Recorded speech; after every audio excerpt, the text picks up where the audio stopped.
Hey guys, this is Nathan and welcome back to Vintage Story. I hope you guys are doing good today. I am doing great. So picking up where we left off in the last episode, we have our cementation furnace complete and we need to now get it set up and fired. So what it says to do next is to fill the coffin with charcoal and 16 iron ingots. So I don't know how much we're supposed to put in here, so it doesn't look like it'll take any more. So, layering. That's right, I remember that now. So there we go, 16 iron ingots and a whole bunch of charcoal. Then we need to place our lids on top of that. So that will make that a nice sealed area. Now the next thing that it says that we have to do is dig out 2 blocks underneath the center of the coffin here, and that is where we are going to pile up charcoal to fuel this thing. So now I don't know how much we need to put in here, but it does say potentially use a chiseled bit there to keep it from falling out. So let's go ahead and actually do that. We'll take a piece of granite here. Let's go ahead and chisel that. We'll remove all but a little bit of it. Go ahead and grab that. And now we can place this in here, and that should keep the charcoal from falling out. So that means now we should be able to get in here and finish filling this up. And then we should be able to light it, I believe. So let's take one quick last look at our steel making in the handbook. So on firing, it says, once that is ready, fill the stone coffin to the top with 16 iron ingots and charcoal or coke. Then dig out an empty space 2 blocks below each stone coffin section. This is where you have to place 2 piles of coal or charcoal in order to fire the furnace. You can use a chisel to build a small retaining wall so that the coal doesn't fall to the sides while piling. Once all is ready, ignite the coal piles. You can verify the furnace is working by looking into it through the door, but we don't recommend you go inside. It's quite hot. Fire particles should emanate from the burning coal, and smoke should exit from the chimney. You will need to replenish and relight the coal piles approximately once a day, but leave the stone coffin closed. Firing will take about 1 week in total, after which you can break the stone coffin to get blister steel. So yes, we have a whole bunch of time to get all of this done. So let's go ahead and light our charcoal. There we go. It is burning. Let's go ahead and double check. Do we have... I don't see fire particles. Oh, there they are. Nice. So do we have smoke coming out of the top? Well, we've got smoke coming out of the sides. I don't see any smoke particles coming out of the top, though. But we do have our fire particles inside. So that's a good sign, I guess. I hope. So now, like it says, 1 week. 1 week keeping this fired. Oh, good Lord. I forgot how long this takes. So yeah, I will see what I can work on in the meantime, and I will be back in a little bit. So I'm over here just getting some of my pies that are starting to spoil cooked to the next level, and I got to thinking about it.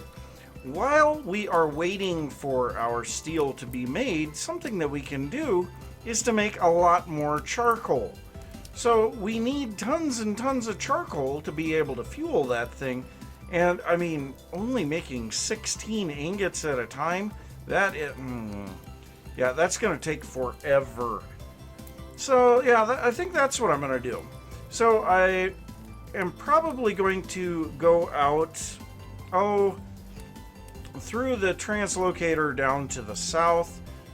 You know, down here we have tons of giant oaks, and actually I have been out here cutting some of these down, so I'll probably go out here and just work on cutting a bunch of these down and haul just tons of it back. And what I would like to do is be able to make the maximum sized charcoal pit, which is 13 by 13 by 13.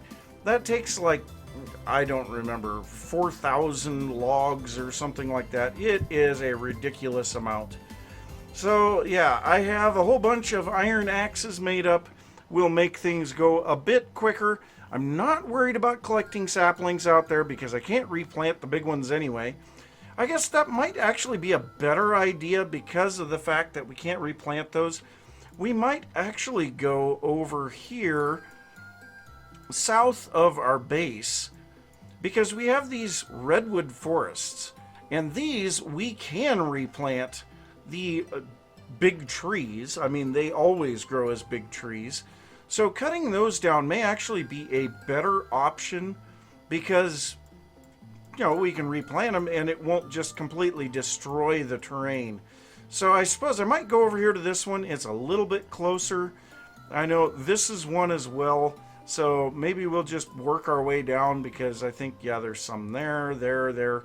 We'll just work our way down to the south, getting as much of that redwood as we can.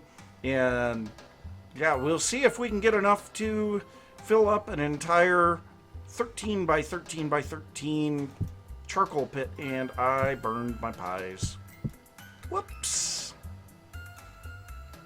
Well, a fair amount of time has gone by, enough so that our steel is completed, but that is not the only thing that has been completed in that time. So we had a live stream here a couple of days ago, and during that live stream we did some work out here in the mountain between us and spawn. So if we come out here, we will see there is a really nice little, well, an entrance into the side of the mountain now, and this is where we will be doing our charcoal. So we have a large room. Granted, this is not a max size charcoal pit. This is an 8 by 8 by 8, but it's still going to take over 4,000 logs to fill this thing. If we'd gone to 13 by 13 by 13, that would have been ridiculous. Now, the building palette in here I kind of like. It took us a little while to work it all out, but we did use Swavite cobblestone for the floor, and I think that looks really good. It kind of looks like a dirty, granite cobblestone, and that would be perfect considering the nature of the charcoal here. So that's good. Then also I did a little bit of chiseling, probably do a bit more, but you know, we have a little workbench here that would be where they make the axes, and eventually we'll get some shovels in here as well so that the charcoal can be dug back up. Over here we have log storage, and you can see 4,096 oak logs. Yes, I was going to go out and get redwood. I decided instead to go out and get oak because I forgot that we have down in our farming area, if this will load up, down in our farming area, right out here in this open field, is a large oak, well, I guess you could call it an oak tree field. But I went ahead and cut all of that down, replanted it, enlarged it. You can see some of the small dirt work that has been done to enlarge it. And yes, that produces a fair amount of oak logs. We have actually more than the 4,096. But so this is going to take a little while to fill in, and I'll probably be working on that on the live stream today. But we do have our completed steel, or at least the blister steel, and so I want to come over here and take a look at this. And the only way that I could tell that it was finished, the fire was still burning underneath, but there were no particles coming up inside, and some of the bricks changed to be damaged. So let's go ahead and see what we've got going on in here.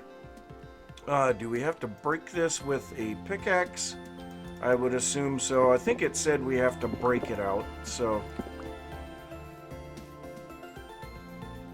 Okay, break to relieve the blister steel. Oh wow, and that gave us a lot of... Yeah, that gave us a lot of charcoal back too. But we now have our blister steel. That is nice.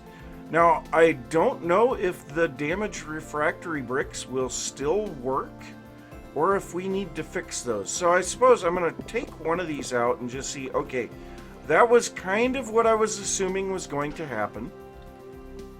So if we take our refractory bricks and make another brick and put it in here, where's our mortar? I'm not sure where the mortar's at, but I am going to reload that. Now this blister steel, what we need to do with that now is smith it down into regular steel. So I think we can do that on the helve hammer. There's our mortar. And we're going to have to get some more mortar here soon too. But I'm assuming we can work down the blister steel on the helve hammer. And then, yeah, we'll actually have some steel to work with. And I think right away I'm going to go ahead and set up probably 2 more sets of the steel here. So I'll set up another refractory furnace because we have enough refractory steel to do that. Or refractory steel? Ooh. Refractory bricks. So yeah, I'm gonna get to going on that because we definitely need to get a lot more steel. Obviously 16 steel is not gonna go too far. So I will get to work on that and I'll see you guys in a little bit. Well, that answers that question. I tried to put stuff into the coffin and it says that they're damaged and it has highlighted the damaged bricks. So, yes, we have to repair the bricks in between every use of the refractory furnace, which is fine. I'm totally fine with that. You know, but yeah, I guess that is one of those things that we have to do. So we had a very successful live stream here a little while ago, and we got tons and tons of stuff done here around the base, which is what I was really wanting to do. So if we let this get done so that we can look here. So we have more than 2 stacks of iron ingots here. We have half a stack of blister steel. And we are continuing to heat stuff up here on our forge. So yeah, we've got tons of that going on. We also, so we made another batch of the blister steel, obviously. And we got a huge amount of charcoal done. So we actually had more than a full crate of charcoal here a little while ago. And that is now starting to be used. Now, I did kind of screw up when I set the charcoal to burning, and we ended up having 2 full rows of the firewood didn't burn. And so those are still sitting in here, and we will try to get that set up to where it will actually burn the entire 8x8 next time. But that did use up a huge amount of logs. We used, well, an entire 4,000 logs and tons of flint axes to split all that into firewood. So that's something that I was working on. Also got a bunch more bowls fired so that we can make more of these fat lamps because, well, we got lots and lots of fat that we need to use up. Now, I've also been doing a lot of smelting of copper. And so because of that, you can see, oh, that is too cold to smith. All right, well, let's go ahead and get a new one of those on there. 784, that should be enough. But so we have 2 1/4 stacks of copper ingots here. So that's real good. And we're finally starting to get somewhere. Now, one thing that I will say, I had a chute coming out of this chest pointing into this stack of blister steel, and I wanted to see if the chute would put stuff into the stack of ingots. And I would say, do not try that in your world. It crashed my game when I went to pick up the blister steel. So, yeah, thankfully autosave took care of it. The only way that I was able to reset that stack was to break the block underneath it. So, yeah, be really, really careful when you're dealing with that stuff. But yeah, I am going to continue to make these iron ingots. We still have a full 64 iron blooms here to run through. So I've got a lot of stuff to do here yet. And I think before we can do our blister steel, we need to get ourselves an iron helve hammerhead. So I think I'll have to do that. I don't know for sure, but I would rather get one made because I feel like we're going to need it anyway. So yeah, I will continue to work on this stuff for a while here.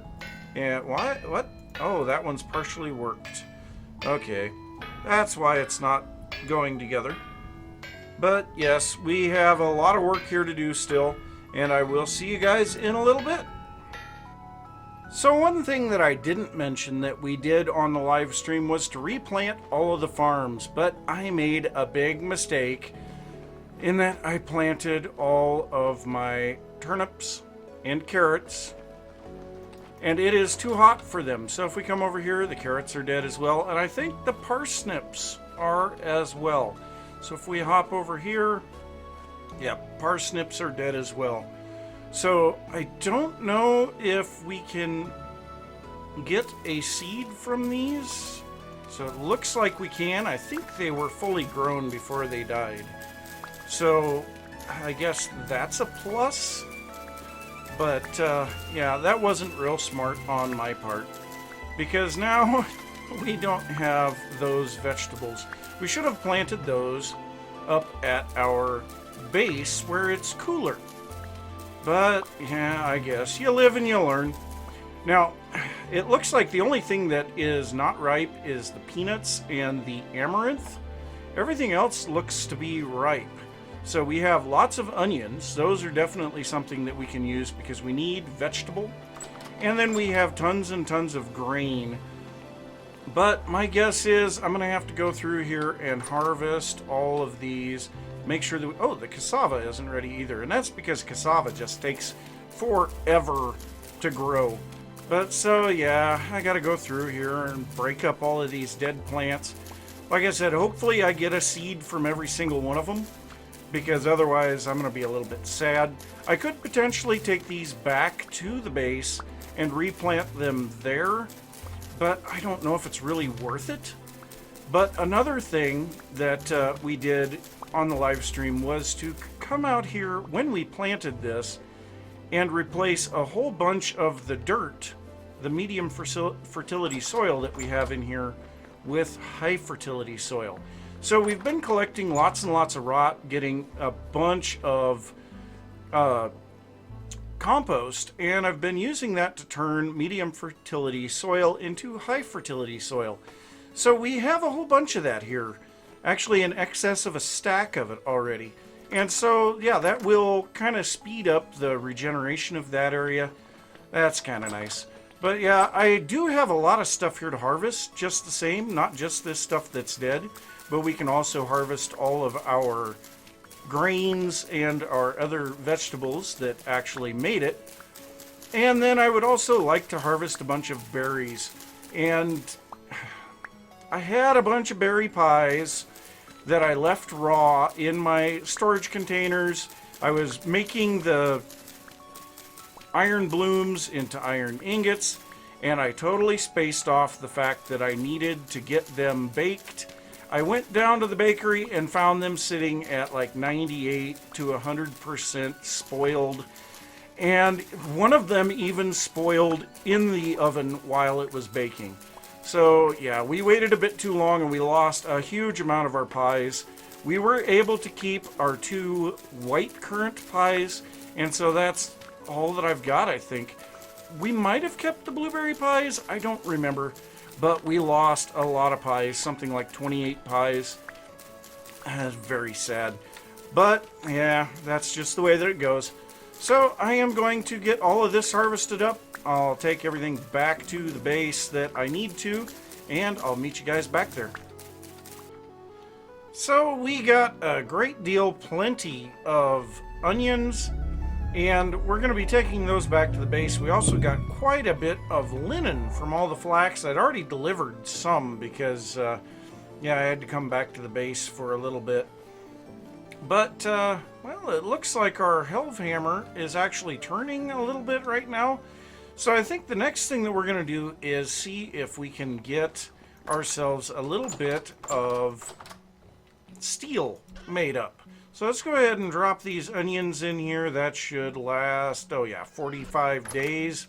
That'll be a great deal plenty. We can extend that a little bit by putting them down here underground.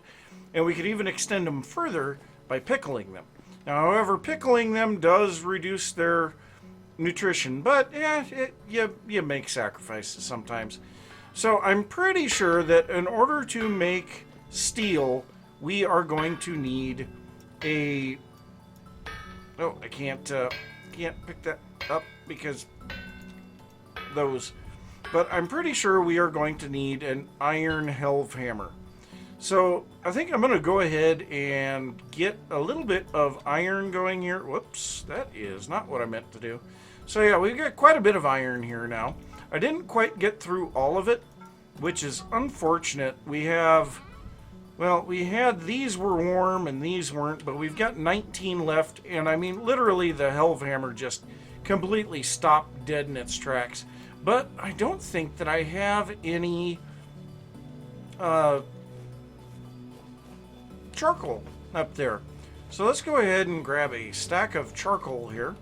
Yeah, we're already rapidly depleting our charcoal supplies. So that is kind of an important thing for us to maintain. Now I know I've been getting a lot of recommendations to use the coal coke. And yes, I will be doing that, just not yet. I mean, I've got a lot of stuff that I need to get built up around here, and I really want to be able to set up the coal coke oven in a spot that makes sense to me. So we're going to go ahead and grab that. We have a hammer in our inventory. While we're waiting for that to heat up, I'm going to go clean out my inventory. I'll be back in just a moment. Alright, so these ingots are hot enough for us to work now, so we're going to go ahead and make ourselves an iron helve hammer. Let's go ahead and draw these toward us, and we'll rotate the part around. And I know this is something that I do a lot, so if you see, I'm pulling the center row out of there, and it pushes it out 2 voxels. So what's going on there is when you have a voxel both above and below the one that you're moving, it will push it extra when there's room on the other side of the one below. So that's why I do that, and it works out pretty darn good if you ask me. Alright, so there's our iron helve hammer. Now we will go ahead and combine that with some boards, and that will make, well, that was the head, and so that will actually make the iron helve hammer. Now before we go ahead and actually set that up, I am going to go ahead and place this back down. We're going to grab these two and we're going to make an iron plate, because we are going to need some iron plates for some things. And then we're going to grab 4 of these blister steel and get them heating. So by the time this is done, we should have some blister steel ready. And I'm pretty sure that it's not going to work, even though we have an iron anvil. I'm pretty sure that we need a better quality helve hammer to do that too. So that's what we're going to find out here. Alright, well, our iron plate is ready, and I'm not entirely sure where we're going to put this thing.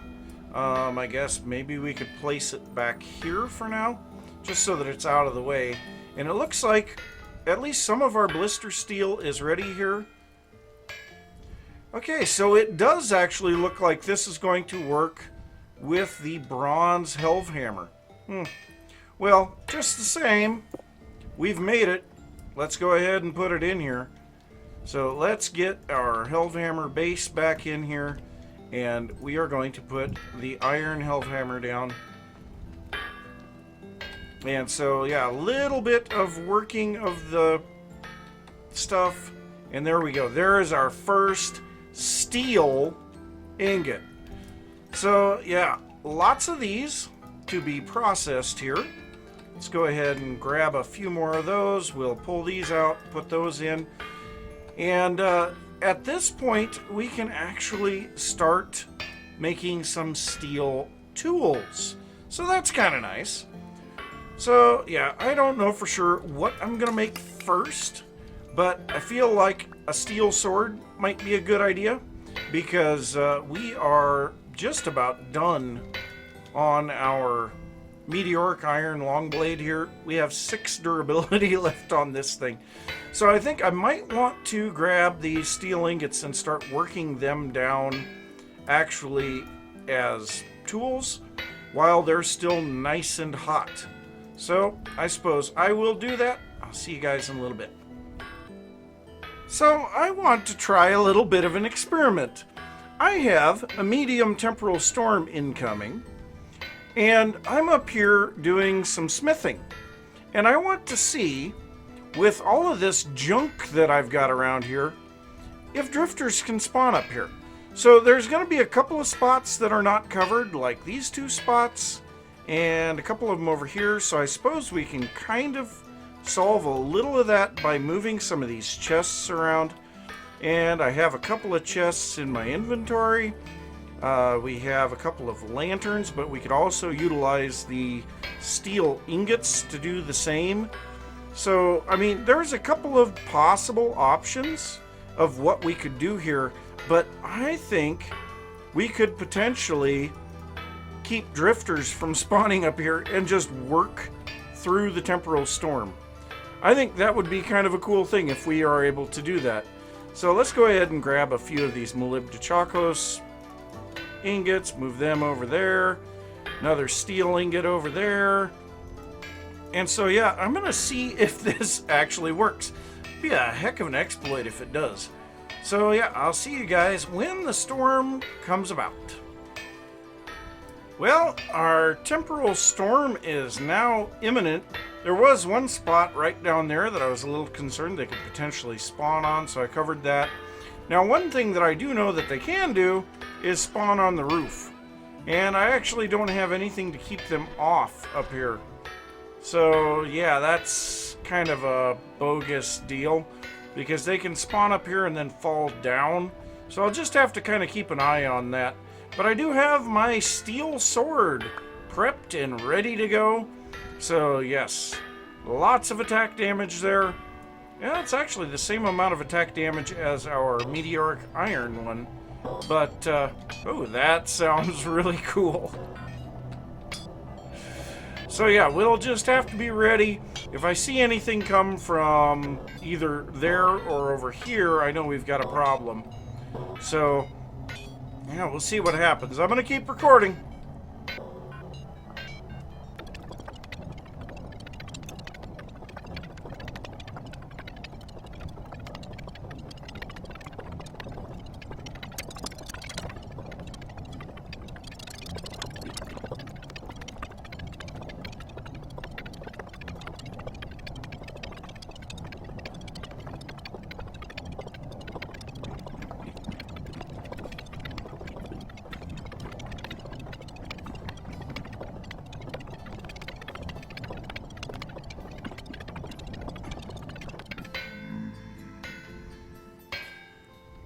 Well, I didn't quite see where the one came from, but the surface drifter definitely came from over there. So that means that he came down off of the roof and then came around the corner. And there's obviously a couple of them up here on top right now. So, yeah, clutter actually helps in this situation. So, yeah, that's something to keep in mind. But I think that's probably going to be it. We do have some steel tools now. We also have an iron helve hammer. And that is pretty cool. So I'm going to say thanks for watching. If you enjoyed the episode, be sure to give a thumbs up. If you are new to the channel, don't forget to subscribe. If you have any thoughts about what I've been working on or anything that you want to see, be sure to leave that down in the comments, and I will see you next time. Bye!